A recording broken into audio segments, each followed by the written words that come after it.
সকাল সকাল রেডি হয়ে বেরিয়ে পড়েছি বাবার বাড়ি যাওয়ার জন্য। কারণ আজকে রাত্রির একটা নিমন্ত্রণ বাড়ি আছে অন্নপ্রাশনে, তো সেখানেই যাব। বাবার বাড়ি সবাই যাবে, আরও অফিস থেকে আসলে তারপরেই আমরা যাব। তো এখানে একটা কুকুর মারা গেছে, সেটাই আমি দেখছিলাম। তিনজনে একসাথেই বেরিয়েছি, কারণ ও অফিস চলে যাবে, আমি আমার চলে যাব বাবার বাড়িতে। তারপর দেখো এসে পৌঁছেও গেছি, আমার দিদিরাও এসেছে। এটা আমার দিদির ছেলের সঙ্গে খেলা করছে। তো তারপরে দিদির ছেলে একটা ট্রেন থেকে এই স্পাইডারম্যানটা কিনেছে। এটা স্পাইডারম্যান না, সুপারম্যান কিনেছি। তো সেটাই দেখাচ্ছিল যেরকম ভাবে নামছে।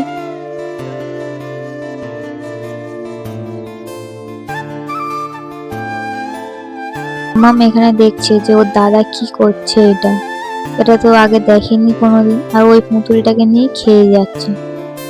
তো তারপর আমি মাম্মামকে মায়ের কাছে রেখে আমি একটু ডাক্তারখানায় এসেছিলাম। তো আমার শ্বশুর মশাই কালকে আমি দেখাতে এসেছিলাম, তো ওষুধটা চেঞ্জ করার জন্য। তো তারপর আমি বিকাল বেলাতে আমার বোন এখানে আমার চুলে কাল করে দিচ্ছিল কালার দিয়ে। তো আমি খুব ভয় পাচ্ছিলাম যে আমার চুলটা পুড়িয়ে দেবে না, তো সেই জন্য।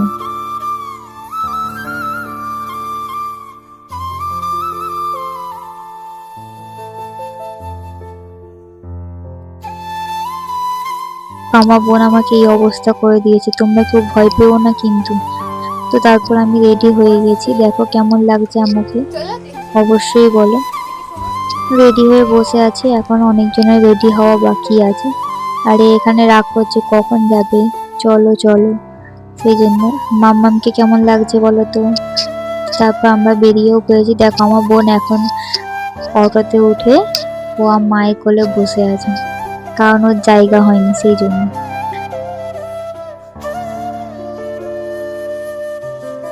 তারপর অটো থেকে নেমে আমরা হেঁটে যাচ্ছিলাম, অনেকটাই হেঁটে যেতে হয়েছিল। তারপরে গিয়ে দেখছি কেউই আসেনি, কারণ ওখানে বলেছিল তাড়াতাড়ি যাওয়ার জন্য, কিন্তু যার অন্নপ্রাশন সেই আসেনি। আর আমি এখানে পকোড়া খেয়ে নিচ্ছিলাম, দেখো কেউ নেই, ফাঁকা।